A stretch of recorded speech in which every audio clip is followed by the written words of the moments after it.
Hello friends. आज हम chapter 5 पढ़ेंगे पाउडर मेटलर्जी, जो कि सीबीसीएस पैटर्न का है आरजीपीवी यूनिवर्सिटी से। ओके, मटेरियल साइंस हमारा। तो स्टार्ट करते हैं। Powder metallurgy, it is a manufacturing process which consist of 5 step.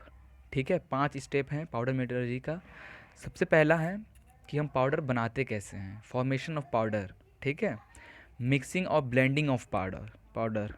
Now third, compaction, sintering, secondary process and the last is testing, जो कि हम लास्ट में देखेंगे। ठीक है, तो एक्चुअल में पाउडर मेटलर्जी होता क्या है? It is defined as a technique of producing metal and non metal powder and utilising them for manufacturing of component. मतलब हम मेटल और नॉन मेटल का पाउडर बनाते हैं, उसी को हम पाउडर मेटलर्जी बोलते हैं। ठीक है, next, formation of powder. Powder का फॉर्मेशन कैसे करते हैं? पहला step, milling, grinding, atomisation and electrolysis. Milling में क्या करते हैं? मिलिंग में हम क्या करते हैं, एक कंटेनर लेते हैं, ठीक है, उसके अंदर हम हार्ड बॉल डालते हैं, जिसको बॉल मिल मशीन बोलते हैं। उसमें एक कंटेनर रहता है जो कि रोटेट करता रहता है। ठीक है, उसके अंदर हम हार्ड बॉल डाल देते हैं और उसमें हम चार्जिंग, मतलब जो हमारा मटेरियल है उसको उसमें डाल देते हैं। उसके बाद उसको रोटेट करते हैं। तो रोटेट करने में क्या होता है, जो हार्ड मेटल बॉल्स हैं वो उससे टकराता है और वो पाउडर फॉर्म में कन्वर्ट हो जाता है। ठीक है, नेक्स्ट, ग्राइंडिंग। ग्राइंडिंग जानते हैं, पीसना है जिसको बोलते हैं। सिंपली मेटल को उसमें डालिए और पीसना चालू कर दीजिए, तो मेटल पाउडर फॉर्म में कन्वर्ट हो जाएगा। एटोमाइजेशन। एटोमाइजेशन में क्या होता है कि हम सबसे पहले मेटल को फर्नेस में मेल्ट कर लेते हैं। ठीक है, फिर उसको एक सिस्टम में, जिसको सिंपली वर्टिकल एटोमाइजर मशीन है, उसमें ऊपर से डालते हैं। तो होता क्या है, इसमें नोज़ल से जब हमारा मोल्टेन मेटल पास होता है तब हम हाई प्रेशर ऑफ वाटर का हो चाहे कंप्रेस्ड एयर उस पर स्प्रे करते हैं। तो जब वो वाटर या एयर उस पर स्ट्राइक करता है मोल्टेन मेटल पे, तो वो पाउडर फॉर्म में चेंज हो जाता है। ठीक है, नाउ इलेक्ट्रोलाइसिस में क्या होता है, आप पढ़े होंगे 9-10 क्लास में। इलेक्ट्रोलाइसिस, हम एक्वा सोल्यूशन लेते हैं, कैथोड एनोड यूज़ करते हैं, फिर जब उसको इलेक्ट्रिसिटी पास करते हैं तो क्या होता है, कैथोड पे जो भी हमारा एक्वा सोल्यूशन में पार्टिकल्स है स्टिक हो जाता है। सिंपली यहाँ भी वैसा ही है। यहाँ मेटल का एक्वस लेते हैं और फिर जब हीट प्रोवाइड करते हैं तो कैथोड पे पूरा पाउडर फॉर्म में पार्टिकल डिपोजिट हो जाता है। ठीक है, नेक्स्ट है मिक्सिंग और ब्लेंडिंग ऑफ पाउडर। इसमें क्या करते हैं, पाउडर को ये एक्चुअली करते हैं होमोजेनस मिक्सचर बनाने के लिए करते हैं। ठीक है, powder is mix according to desired properties of final product के लिए। तो इसमें डबल कोन, ऑब्लिक कोन और Y type with agitating bar use करते हैं। ठीक है, इसमें क्या, सिंपली पाउडर को हम डालते हैं, मिक्सिंग पाउडर को, और उसको मिक्स कर लेते हैं अच्छे से। यही हमारा है। कॉम्पैक्शन। कॉम्पैक्शन में क्या होता है कि हम प्रेस करते हैं।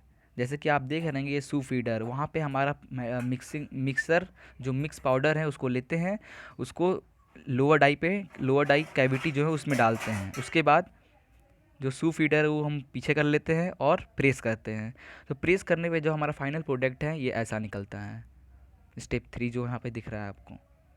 ठीक है, फाइनल प्रोडक्ट जो है उसको हम लोग ग्रीन कॉम्पैक्ट भी बोलते हैं। ठीक है, जो और हमारा जो ये फाइनल प्रोडक्ट बनता है कॉम्पैक्शन में, ये बहुत स्ट्रेंथ उसका बहुत लो होता है, जो कि आप हैंडल करने पे टूट सकता है। इसलिए उसको अगर हार्डनेस बनाना हो तो हम नेक्स्ट स्टेप यूज़ करते हैं, स्टेयरिंग। इसमें क्या होता है, हीट करते हैं, अलग अलग स्टेप से हीट करते हैं। ग्रीन कॉम्पैक्ट जो दिख रहा है उसको हम टेम्परेचर 1 चैम्बर में, टेम्परेचर 2 चैम्बर, धीरे धीरे पास करा के फाइनल प्रोडक्ट निकलता है। जो फाइनल प्रोडक्ट निकलता है बहुत हार्ड होता है, क्योंकि सरफेस डिफ्यूज़न होता है उस पर। ठीक है, जो पार्टिकल्स है उसके एटम्स हैं वो एक दूसरे में समा जाते हैं अच्छे से। नाउ सेकेंडरी प्रोसेस हमारा आता है, जिसमें हम ड्रिलिंग कर रहे हैं, थ्रेडिंग कर रहे हैं या ब्लैंक कर रहे हैं, जो भी अगर ज़रूरत पड़े तो। और लास्ट प्रोसेस है हमारा टेस्टिंग। कोई भी चीज़ को किसी एक्चुअल या फिर मैन्युफैक्चरिंग करने की कहीं भेजने से पहले टेस्टिंग करते हैं। तो यहाँ कुछ टाइप्स है टेस्टिंग के, compressive strength testing, density, tensile strength, porosity, hardness, micro structure, ये सब। ठीक है, now advantages of powder metallurgy. Powder metallurgy का एडवांटेजेस क्या है? वो गुड सरफेस फिनिश देता है, हाई डायमेंशनल एक्यूरेसी उसका रहता है, लेस स्किल्ड लेबर रिक्वायर्ड, बहुत कम लेबर की ज़रूरत पड़ती है इसमें। Most of the case no further machining is done, machining करने की ज़रूरत नहीं पड़ती। Most of the cases use for mass production, ये मास प्रोडक्शन के लिए यूज़ करते हैं। इवन सैरमिक और abrasive can be used which can be possible in casting, जो कास्टिंग में नहीं होता वो हम इसमें कर सकते हैं। लिमिटेशन इसका ये है कि हाई इनिशिएट इन्वेस्टमेंट होता है इस पर, पाउडर कॉस्ट जो बहुत महंगा आता है, economical only for mass production, अगर आप मास प्रोडक्शन कर रहे हैं तभी आपको फ़ायदा है। Large size component can't be manufacture, large size के प्रोडक्ट नहीं बना सकते हैं, कॉम्प्लेक्स प्रोडक्ट नहीं बना सकते हैं। और फॉर स्मॉल स्केल प्रोडक्शन के लिए this process is not economical. A very difficult to convert brass bronze and steel into powder form, बहुत डिफ़िकल्ट होता है इसको चेंज करना। नो एप्लीकेशंस कहाँ यूज़, सेल्फ लुब्रिकेंट बियरिंग में यूज़ करते हैं। ठीक है, सेल्फ लुब्रिकेंट बियरिंग है, आप देख लेना क्या होता है, उस पर यूज़ करते। टंजस्टन कार्बाइड टूल्स टिप्स, मतलब जो अपने पेन के निब होते हैं ना, या फिर कटिंग टूल्स के जो निब्स होते हैं स्ट्रॉन्ग, बहुत ज़्यादा स्ट्रॉन्ग होता है, वहाँ पे यूज़ करते हैं।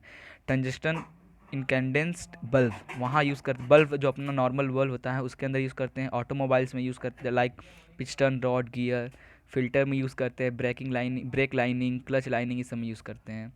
And the last topic is refractory material, क्या होता है रिफ्रैक्टरी मटेरियल, बहुत हाई टेम्परेचर को रेजिस्ट कर लेता है, वो मटेरियल होता है। बाकी आप देख लो। Types of refractory material, acid refractory में आता है सिलिका, एल्युमिनियम, ये सब। बेसिक रिफ्रैक्टरी में आता है मैग्नीश, बॉक्साइट। एंड न्यूट्रल रिफ्रैक्टरी में आता है क्रोमाइट और ग्रेफाइट, ये सब। Thank you for watching. And अगर आपको इसकी PDF चाहिए हो तो सिंपली कॉन्टैक्ट डिटेल में नीचे हमारा email ID दिया हुआ है, आप उस पर मेल कर देना, मैं आपको PDF सेंड कर दूँगा। लेट हो कोई दिक्कत नहीं, मैं आपको ज़रूर सेंड करूँगा। Okay, thank you for watching.